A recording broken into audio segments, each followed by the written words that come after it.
I've done normals, I've done challenge mode, and I've spent so many hours here with so little to show for it. So instead of doing something else, I decided to spend another week here at the Chambers, and today we're going to explore the third and hopefully the last option for solo COX raids, and that's the scaling option. And yes, I have another solo challenge for myself because I just like pain at this chamber apparently. Hello everyone, my name is Nick and I'm on a mission to improve my skills at RuneScape while hunting down these 4 items. Following a super simple rule set, I hope to grind my way into greatness while hopefully inspiring others to take on a new challenge. This is Getting Good at RuneScape.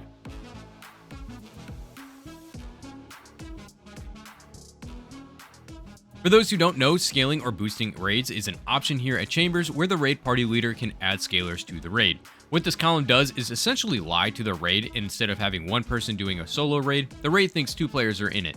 This little adjustment when creating the raid party can be thought of having 2 or more people enter the chambers, starting up the raid, and then everyone except for one person logging out. It is essentially the same thing and is actually how boosting or scaling raids happened before this quality of life update came out. And since it thinks 2 people are in it, the bosses are scaled accordingly, making them a bit harder than what you would find in solos, but why would you even want to do this? Of course, it's always the points. The harder the boss, the more points you get, and bada bing bada boom, you get to see the white lights with a much harder challenge. I'm going to be using boosting, scaling, whatever you want to call it, on normal runs only. Yes, you can get more points with CMs, and you can scale CMs if you're a god at this game. However, boosting normals means that you're not forced to complete every rune possible in COX like CMs force you to do. Instead, the raid is the same layout and situation as if you were doing a normal raid with the harder bosses. So, in theory, this should have you completing the raid faster than you would if you were doing CMs, slower than normals, but getting more points than normals. It's a really nice happy middle ground.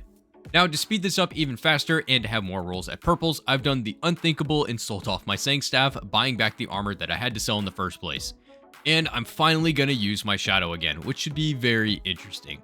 The Shadow actually out DPSs the Fang and Tebow at certain bosses, and of course speeds up Ulm. The only problem is now I have to learn the Shadow method, which I mentioned in my last video absolutely terrifies me to learn. So the challenge is simple once again. I want to see the purple light and learn the Shadow method here at Ulm. I will not stop this video until I see a purple light finally, so hopefully this doesn't take a month to come out, but in the meantime, I have quite a bit to do in terms of practice because, I mean, look at this. Don't worry, I will do my absolute best to explain everything that's happening here in due time, but before that, of course, we should take a look at the gear going into this.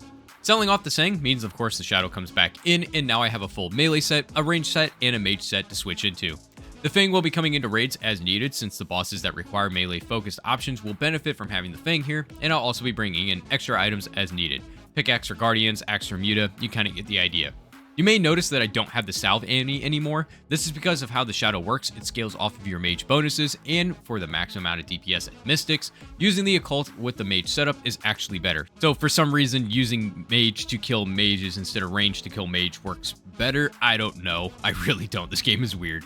Regardless, the next point that I want to talk about is how different the scaling raid is compared to the other versions. Since the other challenges in the game know that one person is present in the raid, the challenge is scaled to be handled by one person. For example, in Vasa, the goal is to range down the boss when it's not healing up at these crystals. When it is at a crystal, you need to swap to melee gear and attack the boss. In traditional solos, this is not a big deal. It takes a few whacks and the healing done by the boss is negated and you go back to ranging it away.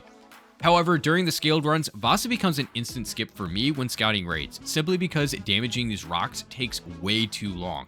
The normal flow of the boss and CMs would be entering the room, tank the special attack, and start handling the room as normal. In most runs, the boss would hit the crystals 2 times normally, and then on the 3rd time he would get to a crystal, it would cut the healing short, and the boss would come back to the center of the room and do a special attack again, which is beyond annoying to deal with. In boosted raids though, every attempt that I had at Vasa would result in him using his special attack every 2 crystal cycles. I would have 1 full crystal health to deal with, and then the second one he would pull away early from and do a special attack again. It's not the biggest of deals since the boss does so little damage during his second special, but it is still really annoying to deal with and makes the room incredibly slow. Tecton has something similar going with it. On average, I would see him going to the anvil 1 or 2 more times per run as compared to CMs, and of course, Ice Demon felt like it would take 3 times as long. You kind of get the idea. While Tecton and Ice Demon are not an instant skip, I would on average take longer here than what I was doing in normals or in CM raids. I can't really figure out why. That could just be my personal experience here. Again, I'm not a master at the game, but I just wanted to include that so others could be aware if they want to take on this challenge as well. The only other struggle that I had going through this raid at this point was just getting used to normal layouts again. I tried my absolute best not to scout for perfect raids, taking on different runs as I thought they were possible given my very limited inventory space, and remembering that rooms like Vespula will almost always require me to have to hit a prep room before attempting it due to almost never having enough prayer supply options or hitting a boss that would give me an enhance. Regardless, the gripes outside of this raid being harder was just finding good raids in normal layouts, which is something I have to get used to again. Since I have 2 videos addressing all the bosses at this point, I think it would be fun just to skip the Ulm as that's where the solo challenge is going to be at. Again, the goal of this video is to learn the shadow method here and see that purple light. After watching hours of runs of people doing the shadow method here, I think it's time for me to lay down the tile markers and get ready to die over and over again while doing my absolute best to explain how to do this method. This is not a guide by any means. In fact, I would highly recommend watching Mutt's shadow guide or No Monkey solo Ulm guide. Both are linked in the description if you really want to learn this method. As for this video, I get the pleasure of explaining somewhat how this method works in the eyes of someone who had no idea what was going on going into this. So we have 2 sides to Ulm here. When we enter the room, he can either be on the west side, aka the good side, or the east side, named the bad side by the gentleman teaching me how to do the method, and they were very nice in that name because I would be way harsher than that. The good side though, when done correctly, allows you to attack the boss 12 times in a very particular cycle and Ulm will never hit you, making this a 12-0 method. With my gear, it absolutely shreds the hand when done correctly, and I will usually get it down within 2 cycles absolutely max. But this side was pure evil. When done correctly, it is called 8-1, meaning you get 8 hits on Ulm for one of his attacks. Ideally, you would tank the 1 hit when you stand on this tile here, marked tile 2. When you're standing on this tile and you tank a hit, Ulm, for whatever reason, can't throw a firewall attack at you. My best guess is spaghetti code, but honestly, I really have no idea. However, this is the only attack that you can skip here. When his normal range and mage attacks hit you, his teleports, his acid walks, pretty much anything else can hit you when you tank this attack. And good lord, keeping this cycle going when any special attack is going on is a royal pain. When I started practicing this method, this side was 90% of the reason my runs would end in a death, and I would get hit with something just completely random here, causing me to lose the cycle, and then just start giving up. I would completely throw all my supplies out the window just trying to recover. It was horrific.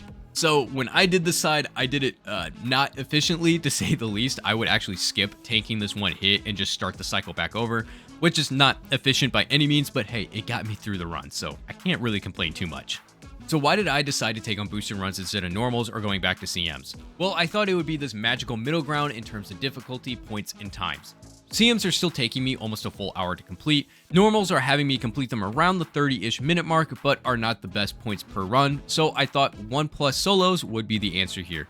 Something that would get me closer to 40 to 45 minutes to complete, give me on average 43,000 or more points, which would get me around the 5% chance of seeing a purple, and these scaled raids, in theory, have all of those things that I'm looking for locked in. Most of my runs for this video had me dying at Ulm due to mistakes while learning the shadow method, and getting in sync with the 4-1 melee cycle, but I would without a doubt see the points that I actually want to get if I did not die here.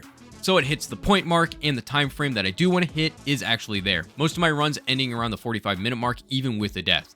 So with more practice, this should be my personal ideal run. But getting back to Ulm and all of my runs, the first few runs, as you can imagine, did not go well. Taking at least an hour or so to complete because, good lord, figuring out the timing on this method and when to attack and when not to was insanely difficult for my brain to comprehend. So if you ever want to learn Ulm and any of the methods needed for him, I would suggest finding easy raids to brute force and carry a ton of stamina potions up to this point in the raid and bank them when you can. From there, just focus on getting through the raid, dying as many times as you need to, and get to Ulm Phase 3. That's pretty much what I did, because at this point you can just practice either hand as many times as you want, since you can just kill the hand and wait for it to respawn, and that's exactly what I did for learning each side of Ulm.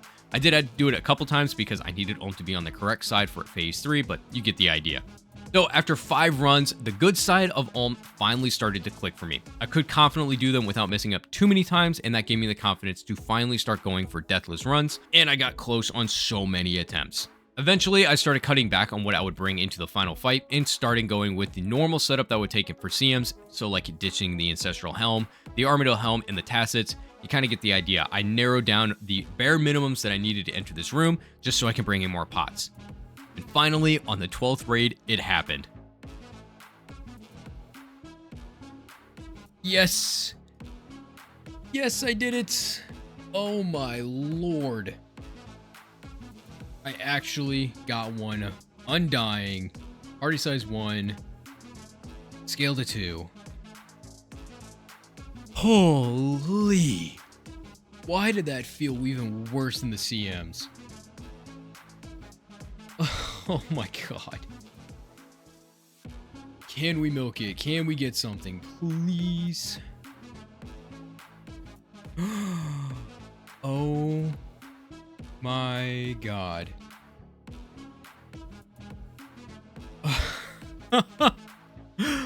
Oh my god. What do we get? That's fine. I actually got something. 24 mil. Collection log. Raids. Chambers of Zarek.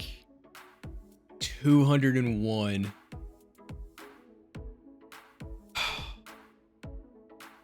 Oh my god. It finally happened. Oh, the sense of just relief and pure happiness is unexplainable right now. You have no idea. Oh my lord. Well, I gotta go for back-to-back. Kill it, kill it, kill it, please.